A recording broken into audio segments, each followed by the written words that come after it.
पैसेखाऊ विस्तार अधिकारी संदीप मोरे ECBच्या जाळ्यात. जळगाव जामोदमध्ये कोट्यावधीच्या जमीन घोटाळ्यात धाक कारवाई. जळगाव जामोद प्रतिनिधी सोपान पाटील. जळगाव जामोद पंचायत समितीत कार्यरत असलेले विस्तार अधिकारी संदीप कुमार मोरे यांना अमरावती लाचलुचपत प्रतिबंधक विभागाने रंगेहात अटक केली. मोरे हे यापूर्वी याच ठिकाणी गटविकास अधिकारी म्हणून कार्यरत होते. कोट्यावधीचा जमीन घोटाळा उघड. ECBच्या तपासात धक्कादायक माहिती समोर आली आहे. आरोप काय आहे? जिगाव प्रकल्प अंतर्गत बुडीत क्षेत्रातील दादुलगाव, तिवडी आणि गौलखेड या गावांतील शासकीय जमिनींच्या नोंदी करण्यासाठी संदीप मोरे यांनी मोठ्या प्रमाणात पैसे घेतल्याचा आरोप आहे. सूत्रांच्या माहितीनुसार मोरे यांनी ग्रामपंचायतीच्या नमुना क्रमांक 8 वर बेकायदेशीर नोंदी करून दिल्या. या बदल्यात त्यांनी कोट्यावधी रुपयांची प्रॉपर्टी जमवली असल्याचा संशय आहे.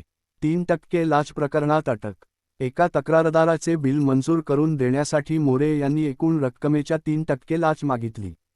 तक्रारदाराने अमरावती ECBकडे तक्रार केल्यानंतर सापळा रचून मोरे यांना लाच स्वीकारताना रंगेहात पकडण्यात आले. पंचायत क्षेत्रात खळबळ. या कारवाईमुळे संपूर्ण जळगाव जामोद पंचायत क्षेत्रात प्रचंड खळबळ उडाली आहे.